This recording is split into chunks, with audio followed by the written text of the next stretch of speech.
बिस्मिल्लाहिर्रहमानिर्रहीम।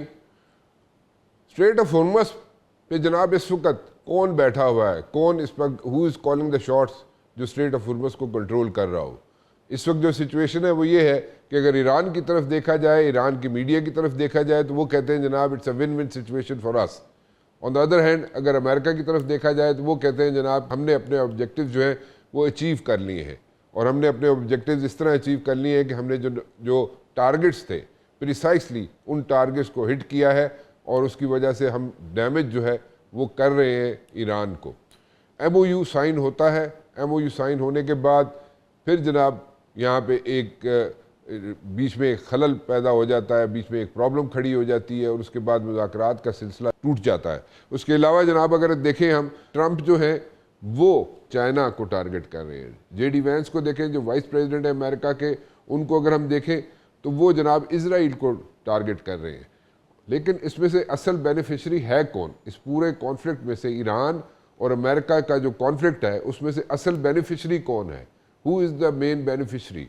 उस पर बात करना बहुत ज़रूरी है। लेकिन इसके साथ साथ हम ये भी चाहते हैं कि किसी न किसी तरीके से ये कॉन्फ्लिक्ट जो है वंस फॉर ऑल ख़त्म हो जाए। क्या ये वंस फॉर ऑल ख़त्म हो सकता है कॉन्फ्लिक्ट, या नहीं ख़त्म हो सकता?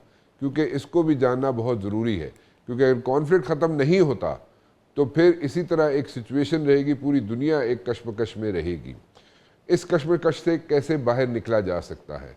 क्या दोबारा निगोशिएशंस का सिलसिला शुरू हो सकता है? ट्रस्ट डेफिसिट अपनी जगह, क्योंकि वो इतना सीरियस ट्रस्ट डेफिसिट है कि वो दिन ब दिन अगर देखा जाए तो बढ़ता ही जा रहा है, कम नहीं हो रहा।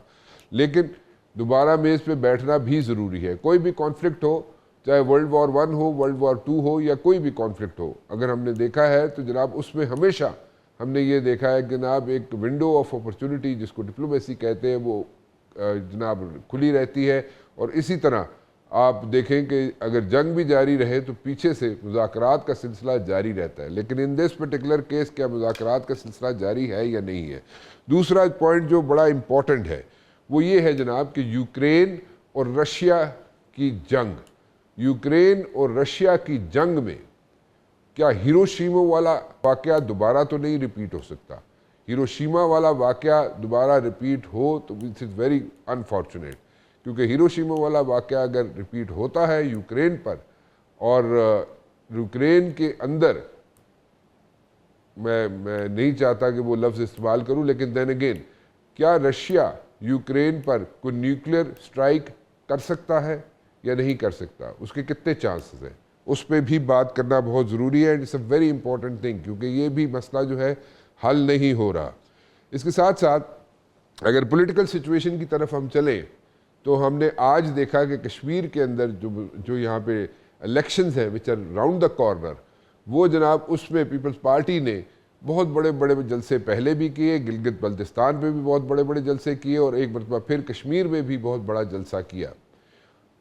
इलेक्शंस होने वाले हैं, लेकिन इसके साथ साथ आज बिलावल भुट्टो जरदारी ने जो तकारीर की वहाँ पे, मुलाकातें की वहाँ पे, वो अपने जियालों से की, और उन्होंने ज़ोर दिया कि जनाब हमने अपने जियालों को टिकटें दी हैं, हमने प्रेफरेंस दी है अपने जियालों को, और जियाले जो हैं वो टिकटें लेकर मैदान में आएंगे इलेक्शन में। इसके साथ साथ ये भी जानना ज़रूरी है कि कुछ अर्सा पहले हमने बताया था कि जनाब टिकटों की तकसीम जो है उसमें जियालों को प्रेफरेंस दी गई थी, और फ़रियाल तालपुर साहिबा ने खुद टिकट जनाब दिए। बड़े बड़े जनाब यहाँ पे जो बिजनेस टाइकून्स थे उनको प्रेफरेंस नहीं दी गई, बल्कि जियालों को प्रेफरेंस दी गई। वो ज़रा क्लिप दिखा दीजिए। अभी हमने रिसेंटली देखा कि कश्मीर के अंदर पीपल्स पार्टी ने टिकटों की तकसीम की, क्योंकि elections are round the corner और टिकटों की तकसीम करना थी, और उसमें फ़रियाल तालपुर साहिबा ने टिकट्स जो हैं पीपल्स पार्टी के खुद तकसीम किए। और एक एग्जाम्पल मैं आपके सामने रख देता हूं, और इससे पता चल जाएगा कि आज भी पीपल्स पार्टी जो है अपने जियालों को किस तरह टेक केयर करती है। जियालों को एक मरतबा फिर जनाब टेक केयर करने की बात की है जनाब बिलावल भुट्टो जरदारी ने, और उन्होंने आज अपनी तकरीर में ये भी कहा कि जनाब जियालों को हम प्रेफरेंस दे रहे हैं, और फ़रियाल तालपुर साहिबा ने भी जियालों को टिकटें तकसीम की। इलेक्शन में क्या होगा that is yet to be seen जी। उस पर देखते हैं कि कौन यहाँ पे मार्का मारता है, कौन किसकी जीत होती है, कौन सी पार्टी की जीत होती है। लेकिन इस वक्त अगर हम देखें तो पीपल्स पार्टी बहुत आगे जा रही है कश्मीर के इलेक्शंस में। दोबारा उसी चीज़ पे आना चाहूँगा जी, यूक्रेन और रशिया का जो कॉन्फ्लिक्ट है वो जारी है, और खुदा ना खास्ता क्या ऐसा तो नहीं हो सकता कि यूक्रेन पर कोई किसी किस्म की स्ट्राइक हो जाए, न्यूक्लियर स्ट्राइक हो जाए और वो रशिया कर दे। क्या ये मुमकिन है या नहीं है, इस पे बात करते हैं। मेरे साथ मौजूद है जनाब मेजर जनरल जायद महमूद साहब और एम्बेसडर ज़मीर अकरम साहब। आप दोनों का बहुत बहुत शुक्रिया जी, आप तशरीफ़ लाए।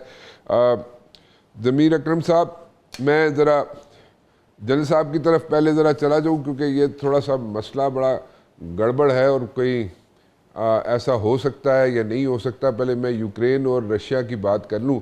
यूक्रेन और रशिया का कॉन्फ्लिक्ट बड़े अरसे से जारी है, और इनिशियल जो यहाँ पे प्रिडिक्शंस की जा रही थी कि Russia will have a walk over in maximum 1 weeks time, लेकिन ऐसा हुआ नहीं। वो सारा प्रोलॉन्ग हो गया, स्ट्रेच कर गया। जनरल साहब, आपके ख्याल में ये आपको मसला हल होता हुआ नज़र आता है वैसे ही, यानी कि किसी टेबल पे बैठ के हल होता हुआ नज़र आता है, या रशिया कोई nuclear strike, limited nuclear strike कर सकता है यूक्रेन पे? What are the possibilities? जी, बिस्मिल्लाहिर्रहमानिर्रहीम। Thank you very much Rana साहब, और एक्सीलेंसी को भी मेरा बहुत सलाम। देखिए, इस वक्त जो रशिया यूक्रेन कॉन्टेक्स्ट है, अगर हम पहले आपने कहा कि जी ये रशिया समझा था कि ये वॉक ओवर होगा, ऐसा होता नहीं है जी। आजकल की जो वॉर्स हैं वो उसकी आउटकम्स जो होती हैं वो आजकल क्या, ये शुरू से एक वॉर का एक कैरेक्टर रहा है, एक नेचर रही है कि outcomes are not in your control. The first casualty of any war is the plan of the war, जो आपने किया होता है, because you are surprised mostly। यही कॉन्टेक्स्ट हमने देखा बड़ी पावर्स का। हमने अफगानिस्तान की एप्लीकेशन देखी, इराक की देखी, ईरान वाली देख ली, वो भी 4 दिनों में वॉक ओवर कर रहे थे। रशिया के जेन में भी यही था कि we will just move forward और इसको हम बिल्कुल इजीली ऑब्जेक्टिव्स अपने अचीव कर लेंगे। लेकिन पूरा जो नेटो है, डायरेक्टली और इनडायरेक्टली, वो यूक्रेन की सपोर्ट में बिल्कुल खड़ा है जी। इनडायरेक्टली बहुत सपोर्ट मिल रही है, एंड प्रोबेबली रशिया, नेटो समझता है कि ये उनकी जंग है, जो फ्रंट वैन गार्ड के तौर पर इस वक्त यूक्रेन लड़ रहा है। तो दैट्स, इसी वजह से ये प्रोलॉन्ग। और सेकेंडली अभी ये जो नए डायमेंशंस आ गया जी वॉर के, drone technologies, the other dimensions of war, इन्होंने खास तौर पे ये अजरबैजान और आर्मीनिया के कॉन्फ्लिक्ट के बाद ऑनवर्ड हम देख रहे हैं, और यूक्रेन की वॉर में, हालांकि ये हाइब्रिड से शुरू हुई, हाइब्रिड और कन्वेंशनल का दोनों का मिक्स एक लगाते हैं। रशियन जो है हाइब्रिड की भी बड़ी अच्छी एप्लीकेशन करते हैं, लेकिन ये इस डोमेन के अंदर इक्वल नुकसान हो रहा है। अभी देखें ना, आज भी रशिया के बड़े टारगेट्स लिए पिछले 24 घंटों में यूक्रेन ने, और कुछ टारगेट ऐसे जहाँ पे उनके नुकसानात भी हुए हैं। अभी क्विकली कमिंग ओवर टू, और ये थोड़ा सा भी प्रोटेक्टेड रहेगा, ये आगे जाएगा, क्योंकि नेटो के बहुत से ममालिक, स्पेशली इस यूरोप के इस part of this part of the world के जितनी भी कंट्रीज हैं, they are fighting their battle इसी इसी थ्रू यूक्रेन ही जी। तो वो उनको सपोर्ट भी जारी रखेंगे और एनहांस भी करेंगे उसकी सपोर्ट। और अमेरिका देखे ना, नेटो को थ्रेट भी खतरा। मैं हमेशा यही कहता था कि American will never leave NATO, और रशिया को क्यों ना वो रिड्यूस करें उसकी सारी हेजमनी को, और बाकी जो अगर वो रीगेन करना चाहता है एक इंटरनेशनल स्टेटस, ये जो यूनिलेटरल पावर्स होती हैं ये कभी शेयर नहीं करती जो टॉप पेडेस्टल है डोमिनेंस का। एंड क्विकली ऑन न्यूक्लियर, देखिए कैपेसिटी कैपेबिलिटी की अगर बात करें वो तो है, असल चीज है कि will to use. And I don't think so कि Russia will take this, although कि उन्होंने 2024 में अपनी डॉक्ट्रिन चेंज की है।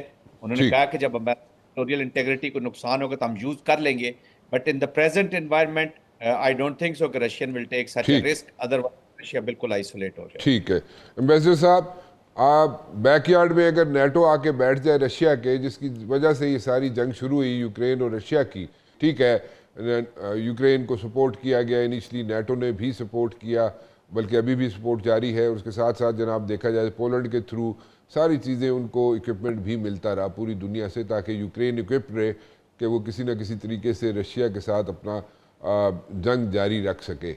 लेकिन इस वक्त जो इतना स्ट्रेच कर गया ये सारा मसला, और ये मुज़ाकरात का सिलसिला जो भी कभी भी शुरू हुआ बिटवीन यूक्रेन एंड रशिया, वो कामयाब नहीं हुआ। सो अल्टीमेटली आपके ख्याल में ये तो नहीं हो सकता कहीं कि रशिया डिसाइड करे कि ठीक है, डॉक्ट्रेन में जनरल साहब कह रहे हैं अपनी चेंज कर ली, लेकिन डॉक्ट्रेन चेंज करते हुए दोबारा कितनी देर लगती है? रशिया कहे जनाब कि ठीक है, इनफ इज़ इनफ, नेटो को अपने बैकयार्ड पे मैं नहीं ला सकता और ये भी मसला ख़त्म नहीं हो रहा, तो वो लिमिटेड न्यूक्लियर स्ट्राइक कर दे अगर यूक्रेन पर, क्या ये मुमकिन है? What are the possibilities, ambassador साहब? देखिए राणा साहब, ये न्यूक्लियर थ्रेशोल्ड को क्रॉस करना टैक्टिकल न्यूक्लियर वेपन्स के इस्तेमाल में भी बहुत मुश्किल एक फैसला करना पड़ता है, क्योंकि आप एक बहुत बड़ा थ्रेशोल्ड क्रॉस कर रहे हैं बिटवीन कन्वेंशनल एंड न्यूक्लियर। तो इतनी आसानी से ये नहीं होगा, और मेरा अपना ये नहीं ख्याल है कि रूस जो है वो टैक्टिकल न्यूक्लियर वेपन्स इस्तेमाल करेगा। इसके बावजूद कि उनको मुश्किलात हो रही हैं, लेकिन एटमी हथियार को इस्तेमाल करने से सारी डायनामिक्स चेंज हो जाएगी, और अब उसकी रूस की रेपुटेशन के और आइसोलेशन के अलावा जो तबाही होगी, उससे हवा जिस तरह चलेगी ईस्ट टू वेस्ट या वेस्ट टू ईस्ट, तो वो कंटेमिनेशन तो रूस में भी जा सकती है। तो ये बहुत मुश्किल फैसला है, और मेरा नहीं ख्याल है कि रूस एटमी हथियार, जौहरी हथियार इधर इस्तेमाल करेगा। ओके, चलें, ठीक है। आप दोनों की राय ये है कि जनाब ये रशिया उस अल्टीमेट स्टेप की तरफ नहीं जाएगा और न्यूक्लियर या लिमिटेड स्ट्राइक नहीं कर सकता। मैं ज़रा नेक्स्ट क्वेश्चन की तरफ चलता हूँ। इस वक्त जो सिचुएशन चल रही है ईरान की और अमेरिका की, उसमें MOU साइन हुआ, वो कहते हैं जनाब MOU की अब कोई हैसियत नहीं रही। डोंट यू थिंक कि हमेशा MOU हो या मुज़ाकरात का सिलसिला हो, वो हमेशा जारी रहता है, जैसे वर्ल्ड वॉर 1 हो, वर्ल्ड वॉर 2 हो, कोई भी कॉन्फ्लिक्ट हो, तो फिर भी एक बैकडोर डिप्लोमेसी का चैनल जारी रहता है हमेशा से। So in this particular case also backdoor diplomacy अभी जारी है। इसके साथ साथ क्या ये मुमकिन है कि जनाब एक मरतबा फिर ये दोनों अमेरिका और ईरान एक मेज़ पर बैठ जाए और सॉर्ट आउट करना शुरू कर दे इशूज़ को, या अभी जंग जारी रहेगी? एम्बेसडर साहब आप बता दीजिए, फिर मैं ज़रा जनरल साहब की तरफ चलता। देखिए, ये जो कुछ हो रहा है, ये आप इसको कैटेगराइज नहीं कर सकते हैं कि ये जंग है।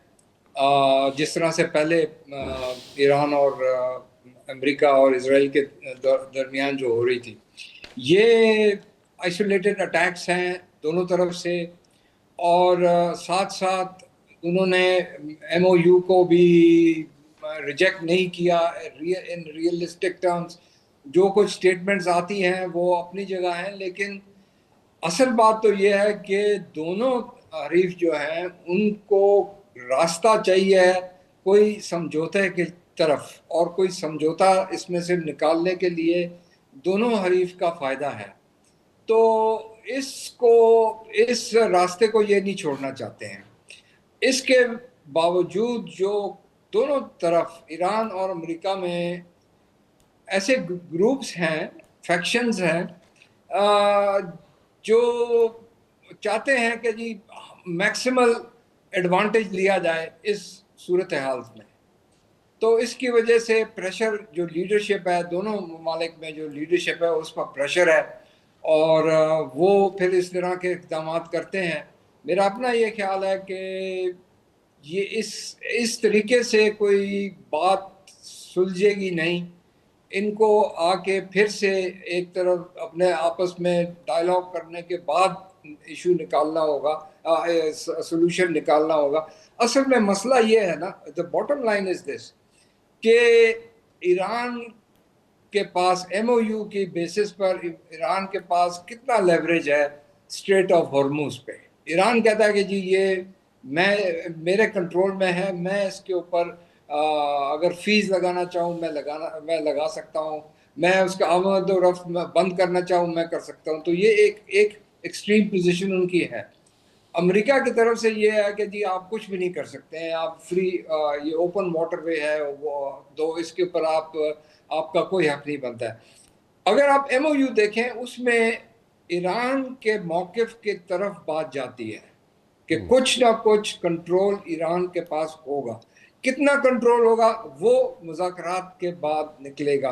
तो असल में फोकस तो उस चीज़ पर करना चाहिए दोनों हरीफ को जो है। लेकिन ये मेरा नहीं ख्याल है कि ये MOU को दोनों तरफ से MOU को रिजेक्ट नहीं किया जाएगा। अच्छा, तो फिर जन साहब जो स्टेटमेंट्स आ रही है ट्रंप की तरफ से, वो तो चाइना को टारगेट कर रहे हैं, और वाइस प्रेसिडेंट जो है अमेरिका के वो जनाब इसराइल को टारगेट कर रहे हैं। लेकिन उसके साथ साथ अगर हम देखें, जैसे ज़मीर साहब बात कर रहे हैं कि जनाब यहाँ पे MOU जो है वही, उस पर ही काम चल सकता है, in so many words that's what he is saying. लेकिन अगर MOU पर ही बात चल सकती है, या फॉर दैट मैटर बैठ के मुज़ाकरात पर ही बात ख़त्म होगी, तो अगर देखा जाए 7-8 रोज़ की जो इस वक्त जंग है या ब्लॉकेट लगा हुआ है अमेरिका की तरफ से, तो एक भी जहाज़ ईरान का पिछले 8 रोज़ से समुंदर में नहीं उतर सका। नॉर्मल रूटीन में वहाँ पे 140-160 जहाज़ जाया करते हैं, लेकिन ईरान का जहाज़ कोई नहीं निकला। वैसे टोटल को 10-12 जहाज़ निकले होंगे, ये कल तक की फिगर्स मैं बता रहा हूँ। तो जनरल साहब गल कित्थे मुकेगी? देखिए राणा साहब, ये जो हुर्मस है which is a by product of war, Iranian plans में पहले था, तो बहुत अरसे से चल रहा है, 15-20 साल से दे वर थिंकिंग अबाउट इट। लेकिन वहां से जो स्ट्रेटेजिक माइंड है वो ज्यादातर इस हक में थे कि अगर हमने हुर्मस को छेड़ा तो वी विल सीक वॉर। अब तो वॉर के बाद ये बाय प्रोडक्ट के तौर पे सामने आया, और इस वक्त की जो लड़ाई है अब की, ये हुर्मस के ऊपर ही हो रही है। Hormuz is a sticking point, और ये पावर प्रोजेक्शन यहीं से करती हैं दोनों। एक चीज हमें, दो तीन चीजें ज़हन में रखनी होगी। एक तो ये कि ये MOU जो था, ये फर्स्ट 60 डेज की जो मैनेजमेंट ऑफ थिंग्स थी उसके लिए बना था। इट वाज नॉट हतमी, ये कोई मुआहदा तो था नहीं जी। और उसी पे नेगोशिएशंस होनी थी, जिसमें न्यूक्लियर भी था, ऑफ कोर्स होर्मुज ने भी होना था, फ्रोजन एसेट्स थे, पाबंदियां थी। ईरान हैड वेरी गुड, इस पे अच्छा उसको सपोर्ट मिली थी। लेकिन ईरान को डर ये था कि अगर मैं हुर्मुज का कंट्रोल, जो उन्होंने कोशिश की अमेरिका ने कि ईरान अपनी इजारादारी इस पे कायम ना कर सके, इसलिए तो वो उन्होंने जो ओमानियन कोस्ट है उसके साथ हग करके कोशिश की कि हम थोड़ी सी शिपिंग कर लें, जिस पे उन्होंने रिस्पॉन्ड किया। और ये दो जो थे हुर्मुज, और अच्छा हुर्मुज के लिए फिर जो हॉटलाइन इस्टेब्लिश हुई वो अच्छे तरीके से इस्टेब्लिश नहीं हो सकी। इसी तरह लेबनान के अंदर जो डिकॉन्फ्लिक्शन सेल बनना था वो भी अच्छे तरीके से इस्टेब्लिश नहीं हो सका। और यही दोनों स्पॉयलर्स के हाथ में थे, ये चीज़ें, हार्डलाइनर्स एंड स्पॉयलर्स। तो प्रॉब्ली ऑन बोथ साइड्स हार्डलाइनर्स जो है, और ख़ास तौर पे अमेरिका वाली साइड पे स्पॉयलर के साथ साथ, मैं स्पॉयलर जब कहता हूँ तो मेरा इशारा इसराइल की तरफ से होता है, उसने अपना जो इम्पैक्ट डाला, या MOU होने के बाद जो प्रेशर एक पोलिटिकल बनाया प्रेसिडेंट ट्रंप के ऊपर कि ये किस तरह का आपने मुआहदा कर लिया, ये तो JCPOA से ज्यादा आपने चीजें जो है वो ईरान के हाथ में दे दी हैं। तो वो that has created a situation. जहां तक अभी ये ताल्लुक है मिलिट्री एप्लीकेशन का, मिलिट्री एप्लीकेशन के साथ आप लीवरेज तो अपनी इंप्रूव कर सकते हैं, पर पीस आपको अगर करना है या एक एंड स्टेट लेनी है तो वो आपको डिप्लोमेसी देगी, वो मिलिट्री एप्लीकेशन नहीं दे सकती। अच्छा, पहले दोनों पर पहुंचे ही थे, अमेरिका और ईरान दोनों के, जी military is not giving them checkmate, that's why उन्होंने MOU साइन किया। प्रेसिडेंट ट्रंप साइन कर रहे हैं, जैसे भी प्रेसिडेंट साइन कर रहे हैं, पेजेशकान और शहबाज शरीफ साहब साइन कर रहे हैं, वो इसलिए कर रहे हैं कि उन्हें पता है कि अच्छा ये फिर भी नेगोशिएशंस पे फिर वापस आएंगे। अमेरिका का जो स्ट्रेटेजिक कल्चर है मतलब आप कह रहे हैं उसमें, दोबारा दोबारा मेज पे बैठेंगे, ये कह रहे हैं आप? यस ऑफ कोर्स, उनके स्ट्रेटेजिक कल्चर में कोई वॉर नेगोशिएशन के बगैर खत्म ही नहीं होती जी। ठीक क्यास पैदा हो सकता है, वॉर नहीं एंड हो सकता। ठीक है। अच्छा, वेरी क्विकली एक चीज़ बताइएगा, जो कुवैत चाहता है कि पाकिस्तान के साथ एक सिक्योरिटी पैक्ट हो जाए, ठीक है, क्योंकि उसको एयर डिफेंस के लिए एक सिक्योरिटी पैक्ट की ज़रूरत है, क्योंकि एयर डिफेंस पे ही उसको सारी चीज़ों की ज़रूरत पड़ रही है। तो वो सिक्योरिटी पैक्ट कितना हमारे लिए बेनिफिशरी होगा या कुवैत के लिए बेनिफिशरी होगा? मिस्टर साहब आप अगर बताना चाहें। देखिए, ये तो आफ्टर जो पाकिस्तान और सऊदी अरेबिया के दरमियान जो मुआहदा हुआ है, उसके बाद इस खत्ते के कई ममालिक जो हैं वो चाहते हैं कि किसी किस्म का मुआहदा पाकिस्तान के साथ हो। उस पर बातचीत भी हो रही है। आपने कुवैत की बात की, बहरीन, दूसरे और भी हैं जो इसमें इंटरेस्टेड हैं। हमें देखना है कि जी इसमें हमारी क्या कमिटमेंट होगी और हम इसमें किस किस्म की कवरेज हम दे रहे हैं, और उनकी तरफ जो है, मसलन अगर कुवैत का एग्जांपल ले लें तो वो उनकी एक्सपेक्टेशंस क्या हैं।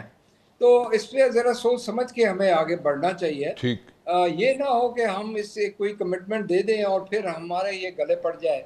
तो पहले इसकी जो पैरामीटर्स हैं वो बहुत अच्छी तरह से हमें सोच समझ के आगे बढ़ना चाहिए। ठीक है जनरल साहब, दो it is in the pipeline, Kuwait चाहता ही है कि पाकिस्तान के साथ एक सिक्योरिटी पैक्ट हो जाए जो डिफेंस रिलेटेड हो, लेकिन ये पैक्ट सऊदी अरेबिया की तरह का पैक्ट नहीं है, ये एयर डिफेंस की हद तक है। उनको क्या इक्विपमेंट चाहिए होगा या ड्रोन चाहिए होंगे, क्योंकि हमने प्रोडक्शन में अगर देखा जाए तो हमारे पास जो अवेलेबल है चीज़ें वो तो बहुत अच्छी है, मतलब कि पैसे के हिसाब से देखे जाए तो सस्ती पड़ती हैं, और हमारी परफॉर्मेंस भी हमारी चीज़ों की मिलिट्री हार्डवेयर की बहुत अच्छी है। सो इस पैक्ट में उसको सिर्फ एयर डिफेंस के लिए ही पैक्ट चाहिए है कुवैत को पाकिस्तान से। इससे ये कब तक मेच्योर हो सकता है, और या जैसे एम्बेसडर साहब कह रहे हैं कि इसमें we have to be very very careful about it, how should we go about it जी, वेरी क्विकली अगर if you can come up with your input जी। जी देखिए देखिए ना जी, कुवैत की अभी वल्नरेबिलिटीज तो सामने आई हैं, और जितना भी ये जो गल्फ रीजन है ये पूरा वल्नरेबल हुआ है, और उनकी जो सिक्योरिटी आर्किटेक्चर जिसके साथ वो मिले हुए थे या लगे हुए थे या जो इंश्योर वो समझते थे कि करेगा उनकी सिक्योरिटी, वो चैलेंज तो हुई है जी। तो थोड़ी सी अपनी ऑटोनॉमी रखना चाहते हैं। दे ऑल नो कि पाकिस्तान के साथ जिस तरह का भी मुआहदा होगा, एक तो there won't be any strings attach to it, और बड़ा अश्योर्ड किस्म की सपोर्ट होगी। अब वो कैसा होगा क्या होगा उसकी तो जब शक्ल सामने आएगी। But having said that, Pakistan की ये जो एडवांटेज है, जो वो लेवरेज रखता है as far as Iran is concern, देखिए एक उनको दो ही थ्रेट्स हैं। जी एक प्रेजेंट से उनको थ्रेट नजर आती है, जी जिसको पाकिस्तान चाहेगा कि डिप्लोमेसी के जरिए उसको मिटिगेट किया जाए, और मेन ठीक थ्रेट तो इज विल इजराइल। ठीक इसराइल के जो एक्सपेंशन डिजाइन हैं वो अरब कंट्रीज बेशक समझे शो नहीं करती, जी बट अंदर से इनके कंसर्न जरूर हैं। That's why that elephant is in the room that was ठीक पुश्ड इनटू ठीक के लिए सिक्योरिटी कंसर्न्स करे। तो अभी तो बहुत इब्तदाई बातचीत है जी, अभी देखते हैं कि आगे चल के क्या होगा। But having said that, Pakistan को अपनी रेलेवेंस रखने के लिए कुछ ना कुछ अपने दोस्त क्रिएट करने पड़ते हैं। We also have a very serious economic and situation in this region, security situation, खासतौर पे इकोनॉमिक्स जो हमारी। अच्छा, thank you very much for joining me जी, आप दोनों का बहुत बहुत शुक्रिया। एक ब्रेक पे जाने से पहले मैं यहाँ पे करना चाहूँगा कि एक ख्वाहिश जाहिर की है एयर डिफेंस सिक्योरिटी के लिए पैक चाहता है पाकिस्तान से, और that is in the pipeline. अब उसकी डिटेल्स, उसकी नीटी ग्रीटीज़ में अभी जाएंगे, लेकिन उस पर बहुत काम हो चुका है, क्योंकि ख्वाहिश जाहिर की है कुवैत ने, और कुवैत की ख्वाहिश को बड़ा सीरियसली लिया जा रहा है। It is in the pipeline. उसके साथ साथ मैंने जो बात की टेक्निकल न्यूक्लियर वेपन जो है, क्या रशिया जो है यूक्रेन के ख़िलाफ़ यूज़ करेगा या नहीं, उस पर हमने बातचीत की। और दोनों जो मेरे गेस्ट हैं जनाब एम्बेसडर साहब और जनरल साहब, दोनों की राय यह है कि नहीं, रशिया ऐसा स्टेप नहीं लेगा। एक ब्रेक की तरफ चलते हैं जी, ब्रेक के बाद वापस आएंगे तो हमारे साथ मौजूद होंगे जनाब इकनॉमिक एक्सपर्ट जो कि ओपिनियन पेजेस पे लिखते भी हैं, और उनसे हम बात करना चाहेंगे। डॉक्टर फ़रख सलीम साहब से बात करेंगे कि जनाब क्या सिचुएशन बनी हुई है इस वक्त when it comes to like petrol prices, कि डेली की बेसिस पर अगर पेट्रोल प्राइसेस यहाँ पे रखी जाएंगी सामने अवाम के, तो अवाम उसको कैसे लेगी। और प्राइसेस अगर देखी जाए तो बांग्लादेश में आज भी प्राइसेस जो है पेट्रोल की पर लीटर पाकिस्तान से बहुत कम है, यानी कि 62 रुपीज़ पाकिस्तान से कम है। वो क्यों, and who are the beneficiaries? क्या यहाँ पे जो फ्रेमवर्क है, जो फार्मूला है, उसको चेंज करने की ज़रूरत है या और कोई इकदाम उठाने की ज़रूरत है? इस पर हम बात करेंगे एक छोटी सी ब्रेक के बाद। पेट्रोल की प्राइसेस पर यहाँ पे जनाब एक इशू खड़ा हुआ है कि जनाब रोज़ की बुनियादों पर जो प्राइसेस हैं वो फिक्स की जाएंगी। अब रोज़ की बुनियादों पर अगर प्राइसेस फिक्स की जाएंगी तो उसके लिए क्या आवाम तैयार थी, नहीं थी, या इस तरीके से जो एकदम उन पे जनाब एक फ़ैसला मुसल्लत कर दिया गया, उसकी वजह से उनकी ज़िंदगियाँ जो हैं वो ख़राब हो रही हैं, यानी कि they are like in a problem, they are in a fix. अब इसको कैसे हल किया जा सकता है और इसके पीछे क्या महर्रकात हैं, कौन कितने कितने पैसे कमा रहा है, कैसे कमा रहा है, और यहाँ पे कोई पूछने वाला है या नहीं है? इस पर हम बात करना चाहेंगे फ़रुख सलीम साहब से। फ़रुख सलीम साहब जो है ओपिनियन पेजेस पे लिखते हैं, और अभी उन्होंने रिसेंटली एक पीस लिखा जिसकी हेडलाइंस थी हु डिसाइड्स व्हाट यू पे at the pump. So pumps पे जाके कितने पैसे का क्या डीज़ल पेट्रोल ख़रीदना है आपने, उस पे जनाब कौन फ़ैसला करेगा कि उसकी कीमत क्या होगी। सो फ़रुख सलीम साहब से मैं बात करना चाहूँगा, फ़रुख सलीम साहब से जानना चाहूँगा वो क्या कहते हैं। फ़रुख साहब कैसे हैं आप, खैरियत से? करम खुदा का। आप खैरियत से हैं राना साहब? जी अल्लाह का शुक्र जी।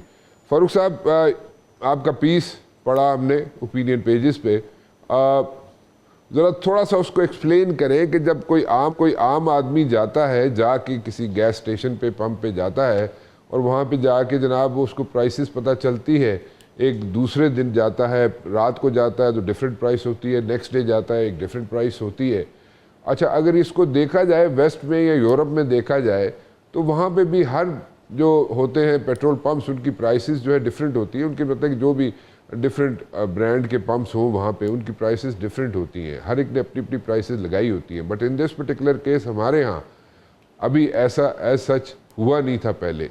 और यहाँ पे डिसाइड करता कौन है कि जनाब प्राइसेस क्या होनी चाहिए पेट्रोल्स की, डीज़ल की, हाई ऑक्टेन की, और अगर रोज़ की बुनियादों पे जो फैसला हुआ है हुकूमत की तरफ से, उससे क्या प्रॉब्लम्स पेश आएंगी in the days to come? जी जी राना साहब, 2-3 सवाल इकट्ठे हो गए। जी जी देखिए, बात तो ये है कि पेट्रोल से चलती हैं गाड़ियाँ, लेकिन डीजल से चलता है पूरा मुल्क, यानी कि पूरी मईशत।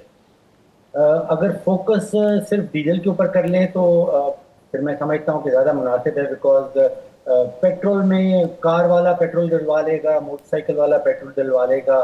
पेट्रोल वो डलवाता है जिससे सफ़र करना है, जो कम्यूटर है, लेकिन पूरी मईशत जो है उसका ताल्लुक डीजल के साथ होता है। आप सोचिए, ट्रक डीजल से चलता है, बसें डीजल से चलेंगी, ट्रैक्टर जो है फार्म के अंदर डीजल से चलता है, ट्यूबवेल डीजल से चलता है, जनरेटर डीजल से चलता है, मछेरे हमारे कराची के ऑफ द कोस्ट जो हैं वो उनके इंजन जो हैं वो डीजल से चलते हैं।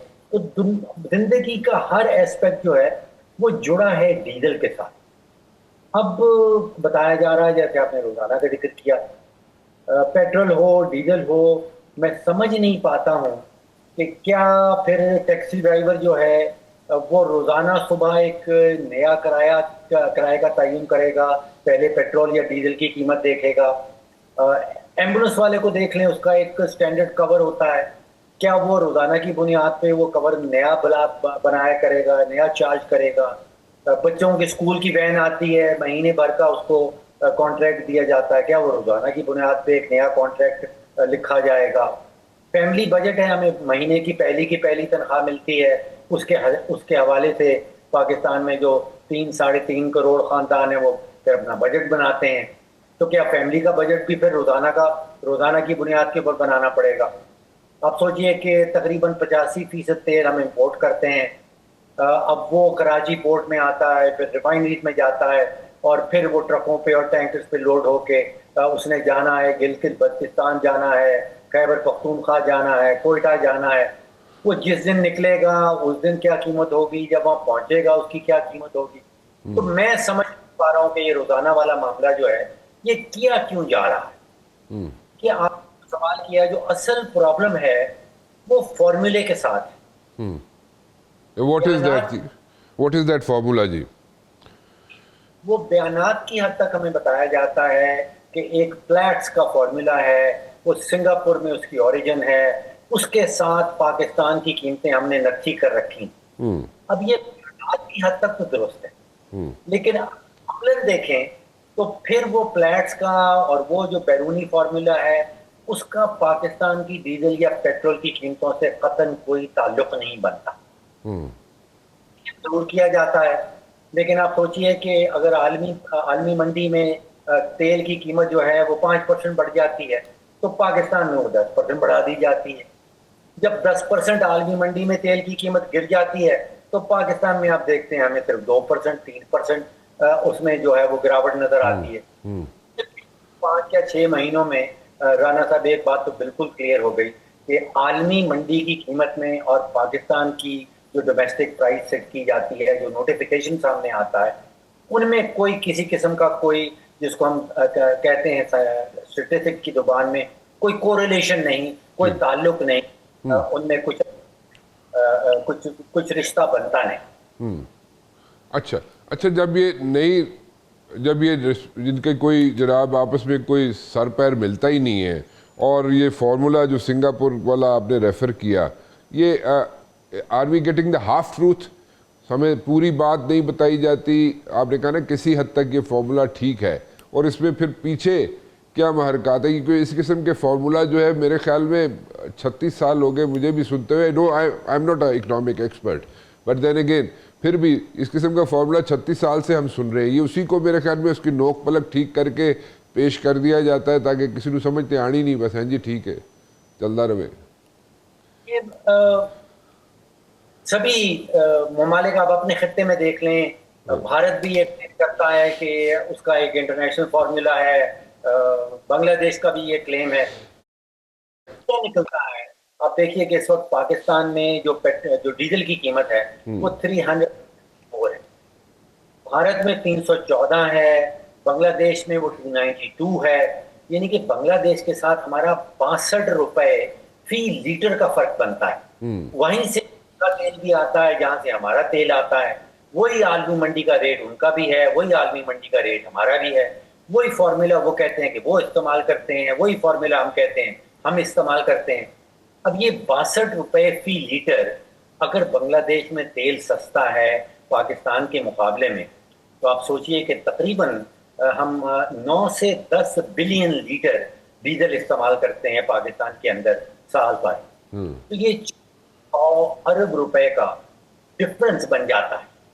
बांग्लादेश में डीजल इसी कीमत में, इसी मिकदार में 600 अरब रुपया कम पड़ता है, पाकिस्तान को 600 अरब रुपया या पाकिस्तानियों को 600 अरब रुपया डीजल की मद में ज्यादा देना पड़ता है।